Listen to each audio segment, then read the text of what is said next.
ভোটের লড়াই শেষ হতেই রাজশাহী বিভাগ জুড়ে শুরু হয়েছে নতুন আলোচনা।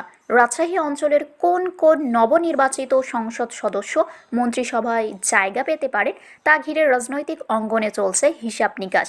দলীয় আনুগত্য, রাজনৈতিক অভিজ্ঞতা, সাংগঠনিক দক্ষতা এবং কেন্দ্রের আস্থা মিলিয়ে এ বিভাগের 7 জন নেতাকে নিয়ে আলোচনা হচ্ছে। সম্ভাব্য নামগুলো নিয়ে নেতাকর্মী থেকে সাধারণ মানুষের মধ্যেও কৌতূহল বাড়ছে। রাজশাহী বিভাগের বগুড়া 6 আসন থেকে নির্বাচিত হয়েছেন বিএনপির চেয়ারম্যান তারেক রহমান। তিনি প্রধানমন্ত্রী হচ্ছেন এটি নিশ্চিত। তিনি তার সঙ্গে এই বিভাগের আর কাকে মন্ত্রিসভায় নিয়ে যাচ্ছেন তা নিয়ে আলোচনা চলছে। বিএনপির নেতাকর্মীরা এই বিভাগের 7 জনকে নিয়ে স্বপ্ন দেখছেন। তাদের মধ্যে অন্তত 4 জন মন্ত্রী হবেন বলেও তারা আশা করছেন।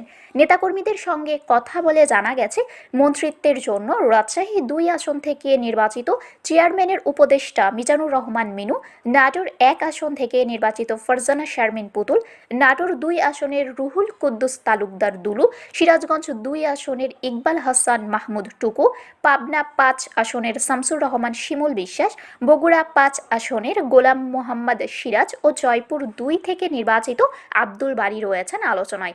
এদের মধ্যে মিজানুর রহমান মিনু দলের জ্যেষ্ঠ নেতা। মাত্র 32 বয়সেই তিনি রাজশাহী সিটি কর্পোরেশনের মেয়র নির্বাচিত হয়েছিলেন। 17 বছর মেয়র ছিলেন তিনি। মেয়র থাকা অবস্থায় নির্বাচিত হয়েছিলেন সংসদ সদস্য। এবার তাকে নিয়ে প্রত্যাশা অনেক বেশি। তাকে নতুন সরকারের গুরুত্বপূর্ণ মন্ত্রণালয়ের মন্ত্রী করা হবে বলে নেতাকর্মীরা মনে করছেন। রুহুল কুদ্দুস তালুকদার দুলু জোট সরকারের ভূমি উপমন্ত্রী হিসেবে দায়িত্ব পালন করেছেন।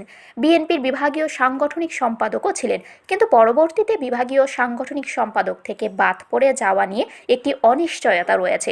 নাটোর থেকে চমক দেখাতে পারেন বিভাগ থেকে নির্বাচিত একমাত্র নারী ফারজানা শারমিন পুতুল।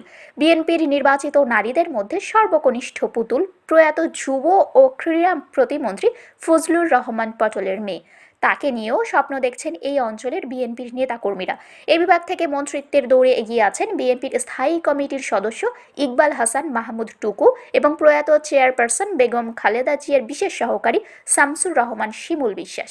এছাড়া বগুড়া থেকে নির্বাচিত গোলাম মোহাম্মদ সিরাজকে ঘিরেও আলোচনা রয়েছে। জেলা বিএনপির সাবেক এই আহ্বায়ক এর আগেও সংসদ সদস্য নির্বাচিত হয়েছিলেন।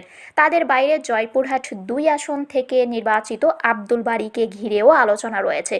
আব্দুল বারী আগে সরকারের সচিব ছিলেন।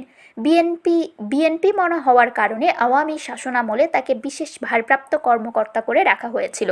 তাকে জনপ্রশাসন মন্ত্রণালয়ের প্রতিমন্ত্রী করা হতে পারে বলে এলাকার নেতাকর্মীরা মনে করছেন।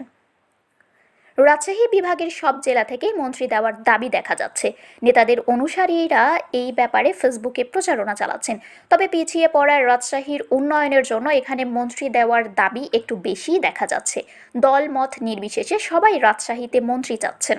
রাজশাহী 3 আসন থেকে নির্বাচিত বিএনপি নেতা শফিকুল হক মিলন শনিবার তার পরাজিত প্রতিদ্বন্দ্বী আবুল কালাম আজাদকে শুভেচ্ছা জানাতে তার বাসায় যান।